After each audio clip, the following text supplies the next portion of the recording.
Hi, this is Dr. Eliana Aaron, Director of EMA Care. I appreciate your patience with this video. Today is Sunday, August 8th, and I normally report on the weekend on Sunday. You can see I'm a little dressed up. My daughter got engaged today, so I've been a little bit distracted with an engagement party. But I'm going to put out a full report tomorrow, including new research that came out that's very, very relevant, and also some policy changes that came out. So everything is going to go out tomorrow. What I can tell you right now is that towards the end of last week, we've had almost 4,000 cases a day, about 3,800 cases a day. We had 14 deaths both on Thursday and Friday. So we've had Wednesday, Thursday, yeah, Thursday, Friday, sorry, making sure. I'm tired. What I wanted to address here is we've gotten a lot of questions about the holidays. People want to come in. This quarantine or bidud situation for 7 days is definitely throwing everyone's plans off, and a lot of people are canceling their plans, which is tragic and difficult. And people want to know, like, what do I do with the holidays? I'm supposed to go away, go to Israel. So I'm going to be honest, and this may not be popular, and people don't want to hear this. I don't think this is going to get better before the holidays. I don't think that you should plan to come in unless you have a realistic plan for doing quarantine for 7 days in Israel. So if you're planning to come in for 10 days, it's probably not worth it to come in to do 7 days of quarantine. It's not worth it. If you were planning to come in for the holidays to visit your children who are in Israel or your parents, and you were planning to stay for a month, then it is worth it, perhaps to you, to spend a week in quarantine and to have the rest of the time to spend with your family. So I think you have to keep that in mind. I don't think tourists are going to be let back for a while.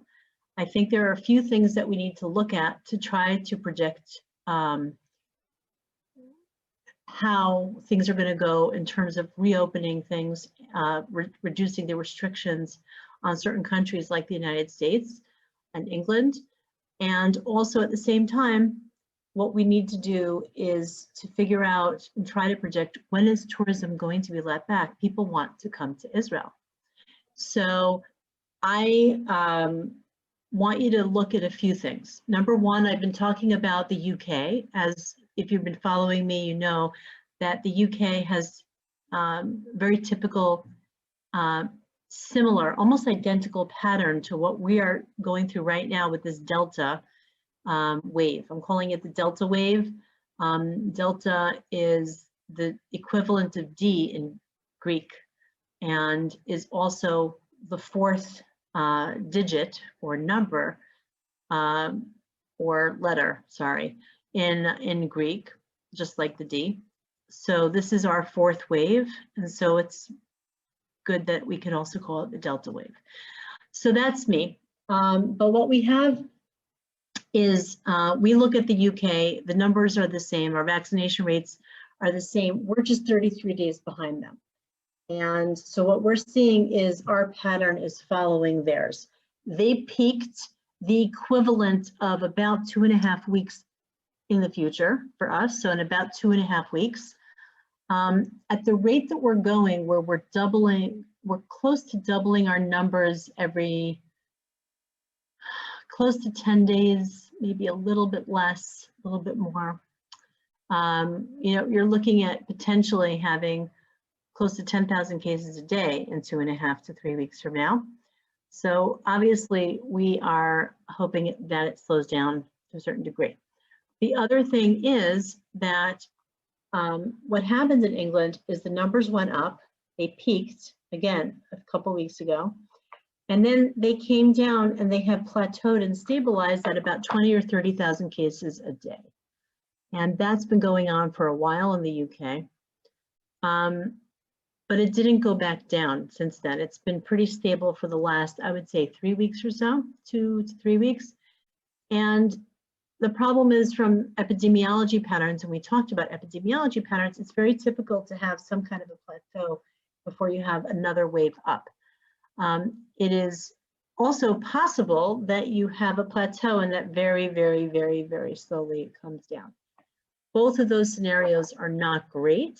Even if it comes down, it can come down over a very long period of time.